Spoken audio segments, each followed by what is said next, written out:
Oi, gente! No vídeo de hoje vou dividir com vocês a respeito da minha jornada de tentante. Isso mesmo, há algum tempo estou tentando engravidar e vou compartilhar com vocês tudo que eu fiz e tudo que eu estou fazendo em busca do tão sonhado positivo. Tudo começou no ano de 2019. Eu e o até então meu noivo, a gente ainda não tinha casado, estávamos juntos há 13 anos e decidimos começar a nos preparar para engravidar. Na verdade, eu tinha ido para uma consulta de rotina com a minha ginecologista e ela, que me acompanhava já desde a adolescência, nos questionou mais uma vez. Meu noivo sempre me acompanhava na maioria das consultas, a gente já tinha uma amizade, eu, ele e a minha médica.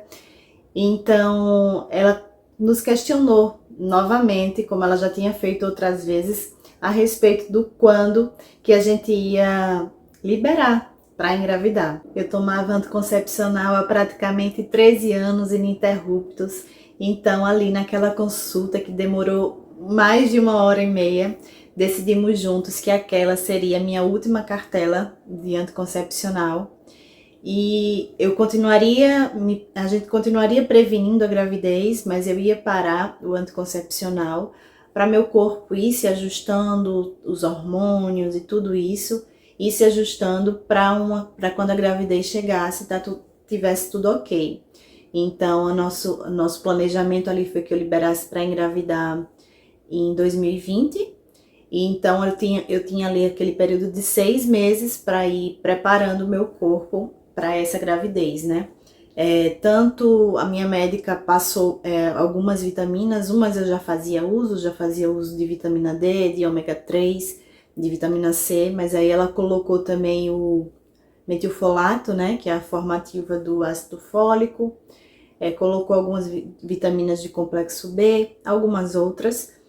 E aí eu fui. E também passou uma bateria de exames, tanto exames de sangue, quanto ginecológico, quanto culturas vaginais, quanto exames de imagem, né, ultrassons. Então a gente fez aquele check-up geral e para ver se estava tudo certo. E ficamos esse tempo, né, nos preparando para uma gravidez, para que quando ela chegasse, ela fosse o mais saudável possível. Acabou que quando chegou no ano de 2020, que era o ano que a gente iria começar a tentar engravidar, chegou também a pandemia do Covid-19. Então a gente ficou ali com medo, né? Era tudo muito assustador, era tudo muito incerto, e a gente ficou com medo e de certa forma também se sentindo irresponsável, inconsequente de liberar para engravidar num período tão tenso, né? Com essa doença que ninguém sabia ao certo as consequências, ninguém saberia se conseguiria sobreviver a uma doença e principalmente uma mulher gestante, né? Então a gente decidiu esperar um pouco mais e assim foi feito, né? A gente casou, acabou também casando só no civil, porque o nosso religioso foi adiado várias vezes, mas isso é pauta para outro vídeo.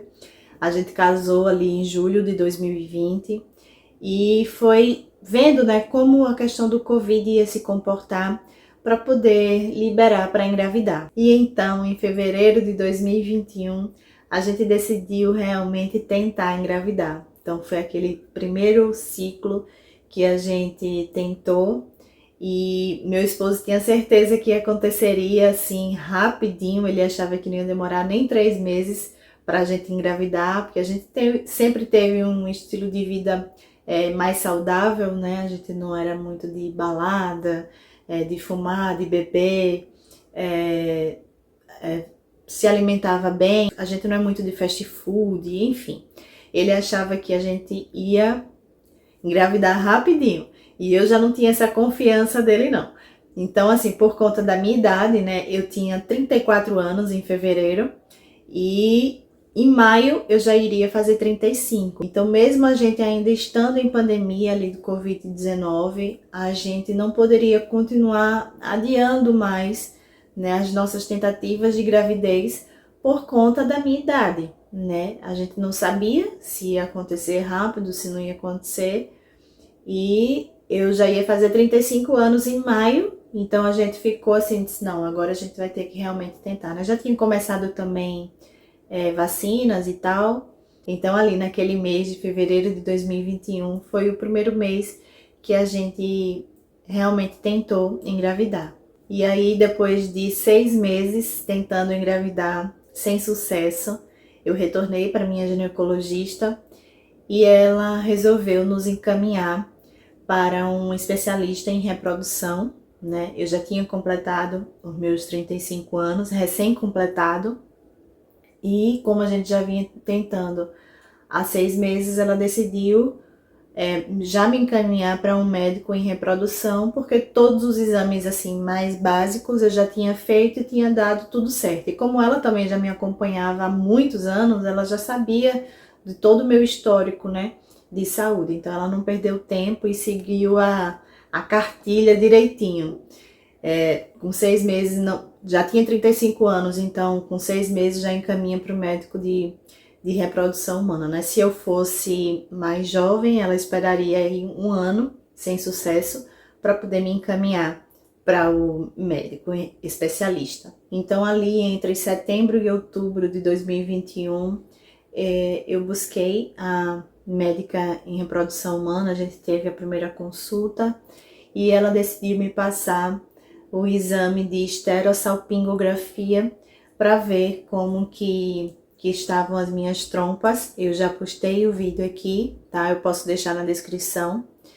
E passou para o meu esposo o espermograma e a fragmentação do DNA espermático. Ele já tinha, quando ele foi para ela, ele já foi com um espermograma que a gente tinha feito pelo plano de saúde. O nosso convênio é o Unimed e só aceitava em um lugar para fazer espermograma pelo convênio. A gente fez o espermograma nesse lugar que aceitava pelo convênio e já levou para ela o espermograma. Só que ela falou que nesse lugar ela não confiava tanto no resultado, porque lá não era uma pessoa, né, um médico, biomédico que manipulava o material. Era eu entendi mais ou menos assim, que era uma máquina que fazia e dava um resultado baseado na média das coisas. Não era um ser humano manipulando o material, e sim uma máquina, foi o que eu entendi.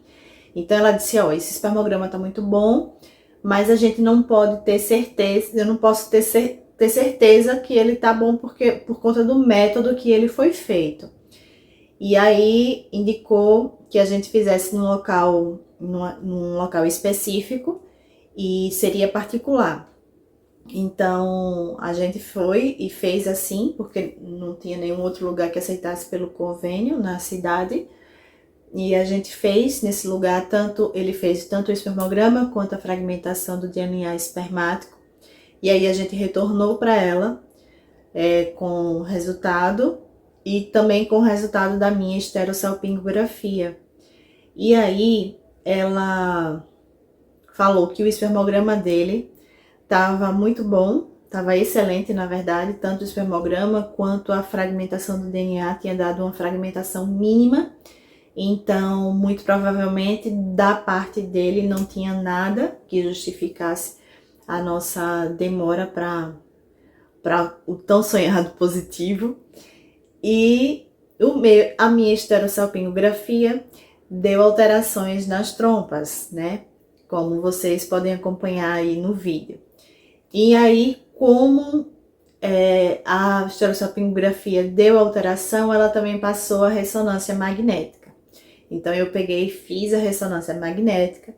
Só que quando eu fui marcar para ela, para levar o que seria para levar o resultado da ressonância, eu decidi marcar para uma outra médica para ouvir uma outra opinião, né? Para ter uma segunda avaliação dos meus exames, né? Tanto da esterossalpingografia, que ela já tinha avaliado, como da ressonância, que ela não tinha avaliado, mas eu já levaria para uma outra médica. Porque também tinham algumas coisas que estavam me incomodando em relação a essa médica, mas que não vem ao caso agora. E aí eu juntei uma coisa com a outra e disse, não, vou ouvir uma outra opinião médica e vou também se eu me sinto melhor com uma outra médica. E assim eu fiz. E foi a melhor coisa que eu poderia ter feito. Eu encontrei uma médica maravilhosa que me recebeu com muito carinho, com muito amor, com muita empatia, com muito afeto. Então, assim, durante a consulta, né, eu levei para ela a ressonância magnética e ela falou tanto a questão da estereossopinografia, ela confirmou todas as avaliações que a outra médica tinha falado. A ressonância confirmou tudo que a estereossopinografia tinha apontado. Eu também gravei um vídeo só sobre a ressonância magnética, também vou deixar aqui na descrição. E aí, ela também falou que os exames do meu esposo estavam excelentes.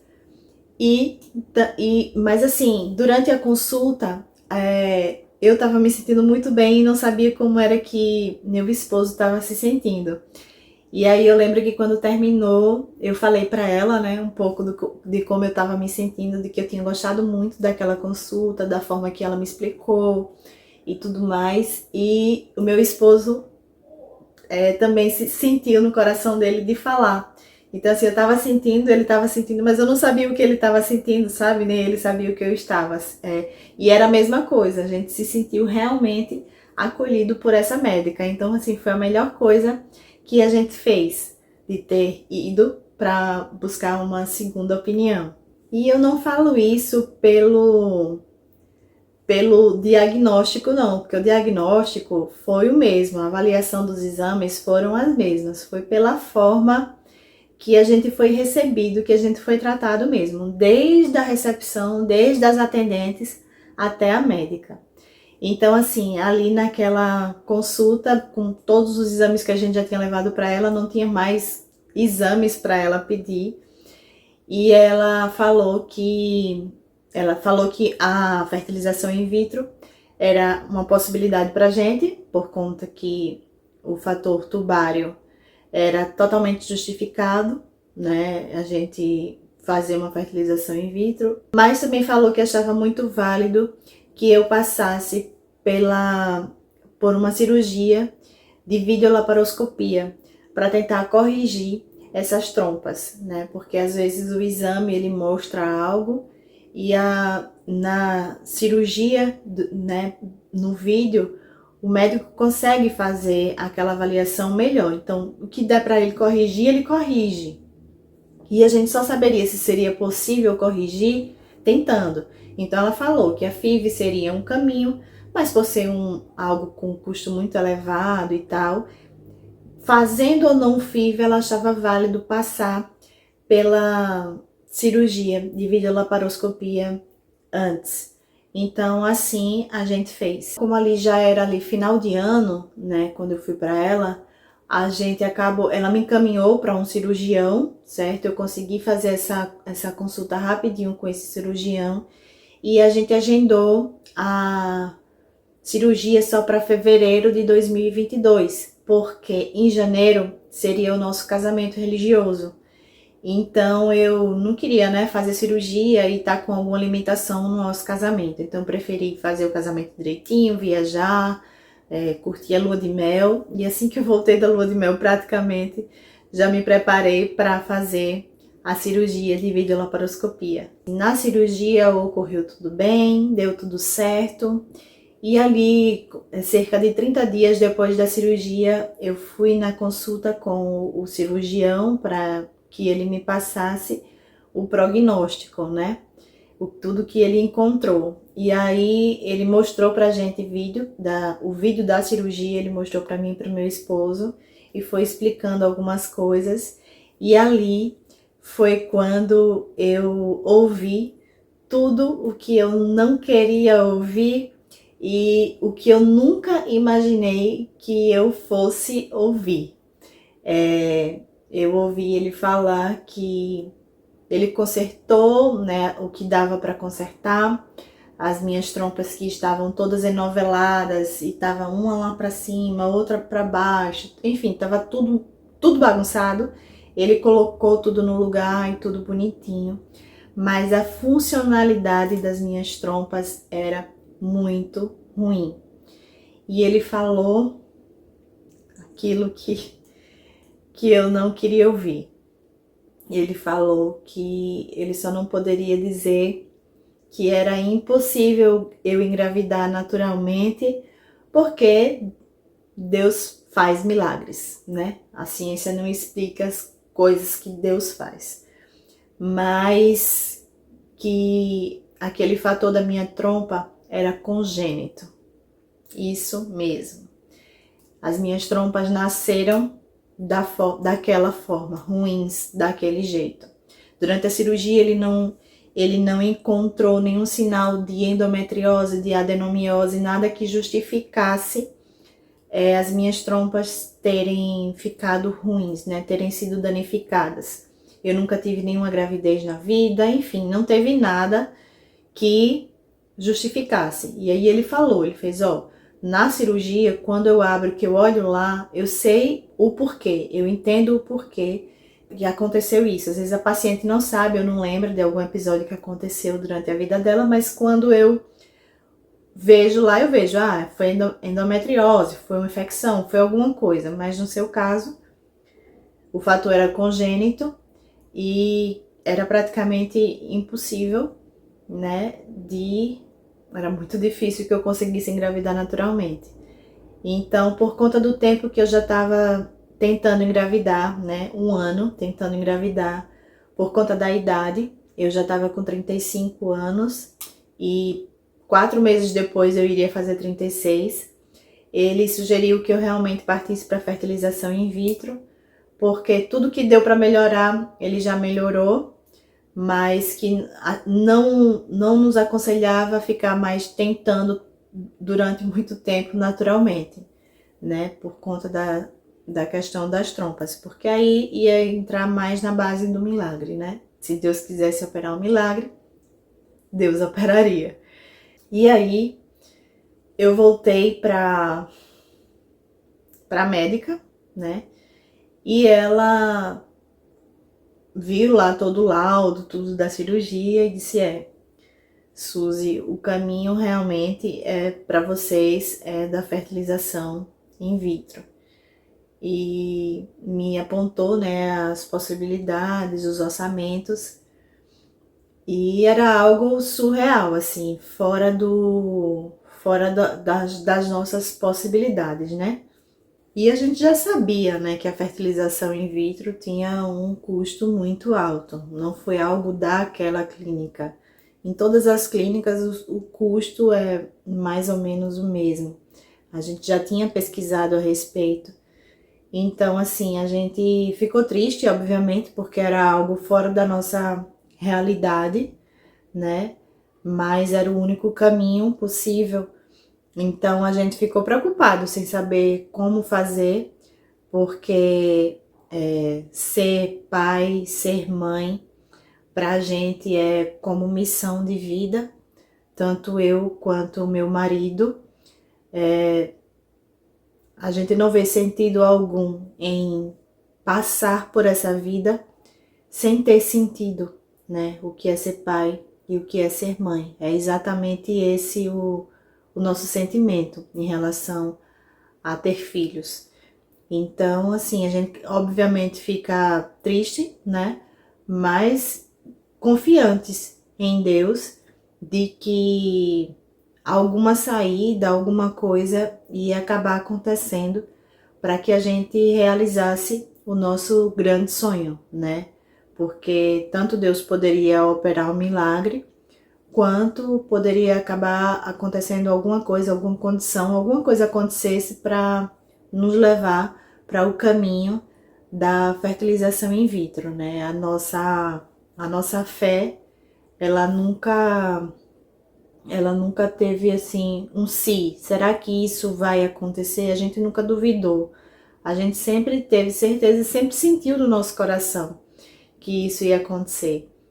Então ali, apesar daquele momento a gente saber que era impossível a gente custear uma fertilização in vitro, a gente não sabia como explicar, mas a gente tinha certeza, assim, e tem certeza de que a paternidade e a maternidade vai chegar pra gente e que Deus vai nos abençoar.